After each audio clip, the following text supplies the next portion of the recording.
Okay, so this is the first of many videos on Chapter 23.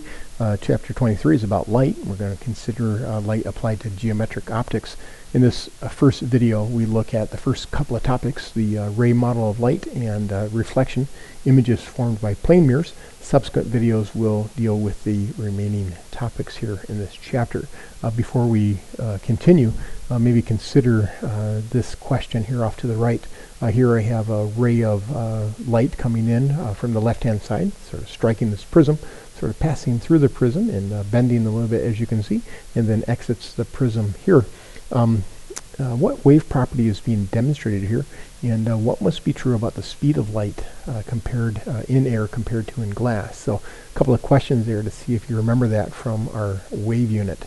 If not, make sure you're paying attention to the discussions on index of refraction and Snell's law. That's where we'll review what we talked about there back from that wave unit. Let's go ahead and begin. First, you may have heard of the wave-particle duality of light. Certainly Forrest Gump has. We often think of light traveling as a wave. This picture here you may recognize as an interference pattern, similar to our Ripple tank lab. Here I have some light that's traveling from the left to the right here, sort of going through these openings. You may recognize this as a diffraction, and so where I have a crest sort of overlap with a crest, we get sort of a big dark band here, and where I have a crest interfering with a trough, I might have sort of cancellation here. So this is evidence of light behaving as a wave. As a matter of fact, we often draw light as an electromagnetic wave, where I have sort of a varying electric field here, so it sort of varies sinusoidally, and we also have a varying magnetic field. In our sound unit, we sort of created a speaker using electricity and magnetism being two sides of the same coin. Now, when we consider light behaving as a particle, we often use the example of what's called the photoelectric effect to see light behaving as a particle. Unfortunately, we don't have a lot of time to look at this phenomenon.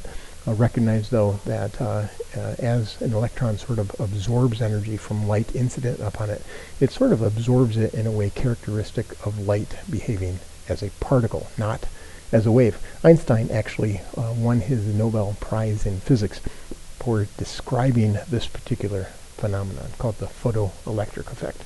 So for all intents and purposes, light behaves both as a wave and as a particle. Oftentimes it just depends on how we are sort of viewing light or how we're interacting with it.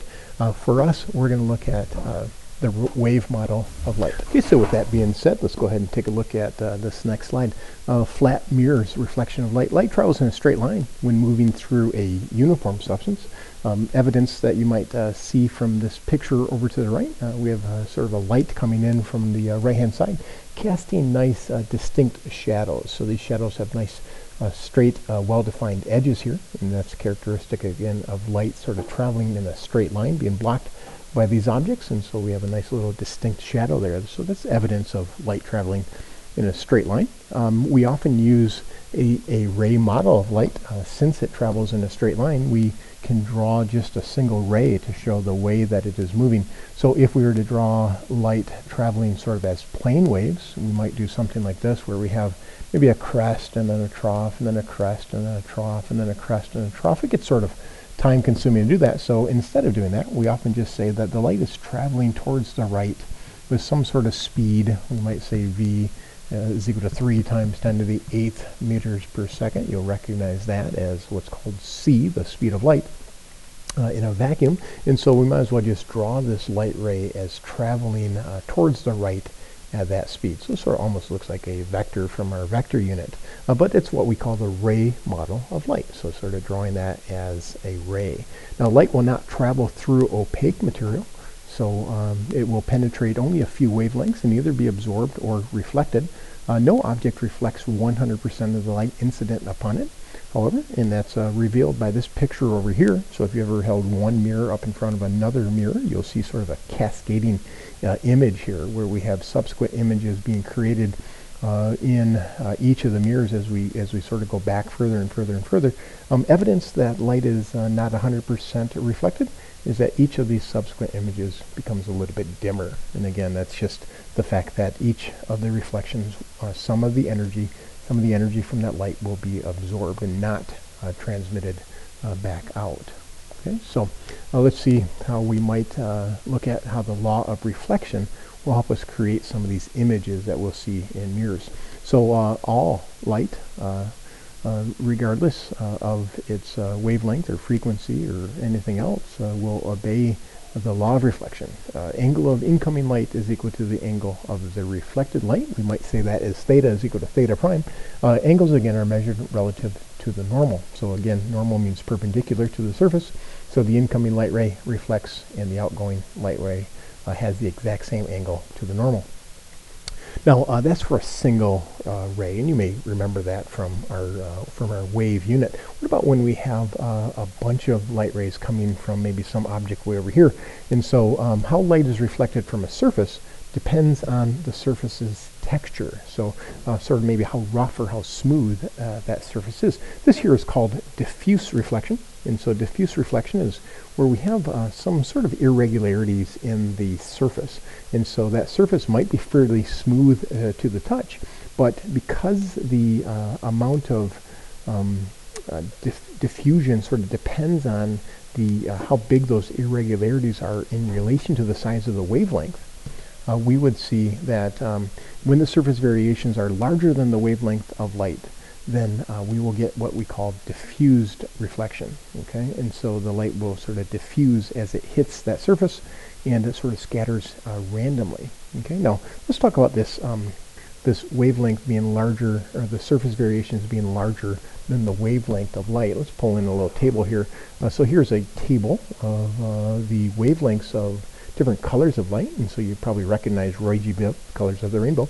The longest wavelength or lowest frequency light that we can see with our eyes, about 750 nanometers, and then the shortest wavelength or highest frequency, violet, about 380 nanometers. These are very small values. And so something in the order of 10 to the negative 9. So if these are the wavelengths of visible light, then if we look at these variations here, these things would have to be smaller variations than the nanometer itself in order for light to be reflected in what's called a specular reflection. So this over here would be called specular reflection, where the surface variations are so small in comparison to the wavelength of light that we sort of maintain order. The light rays sort of maintain the way in which they're traveling. If we consider that light sort of contains information, there might be information contained in these light rays. We see that the same information is contained here. All the surface is doing is sort of changing the direction that information is traveling. So we're able to actually see images in those mirrors because of what's called specular reflection. Okay, and so let's go ahead and take a look at how that might occur. To see a non-luminous object, we have to have light reflect off of that object. So the moon itself is non-luminous. In order for us to see the moon, we have to have the light from the sun reflect off of it. To see this pencil, we must have light from the room that we're in maybe reflect off of it. So a luminous body, like the sun, sort of emits its own light. But for other objects, we have to have reflected light. So this pencil has a bunch of light incident on it. A couple of those rays of light have sort of bounced off that pencil, enter our eye. We, of course, see that pencil where the light rays are coming from. Now, how do we see images in a flat mirror?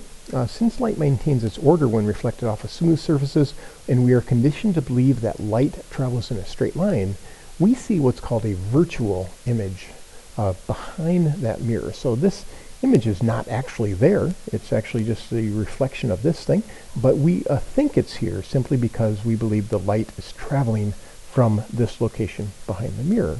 So let's see if we can't draw some ray diagrams to help to see how these virtual images are created. So consider a pencil in front of a mirror here. Certainly when we look in the mirror, we can see the image of that pencil. Maybe we have something like, I think I lost the eye that's on your picture here, so let me redraw that eye. And so here's my eyeball, And let's say that I'm looking at the image of this pencil over here. I might draw a ray of light that's coming off at the tip of that pencil, sort of strikes that mirror here, sort of obeys that angle of incidence is equal to angle of reflection, sort of enters my eye over here, and so these two angles would ideally be equal to each other. That light appears to be coming from a point from behind the mirror. Let's consider that there might be another ray of light that is hitting this mirror, maybe a little bit higher up. And it hits there and it sort of reflects and it comes back and enters my eye over here.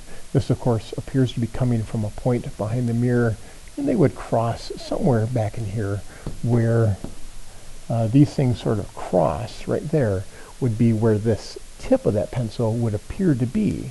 And we could certainly do that for every point on this pencil. And what we would do is we would see this pencil actually as a virtual image behind the mirror.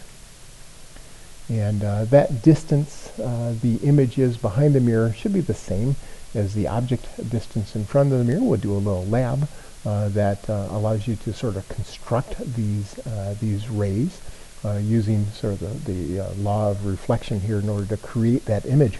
And so you can sort of see how an image is created because of the specular nature of that flat mirror.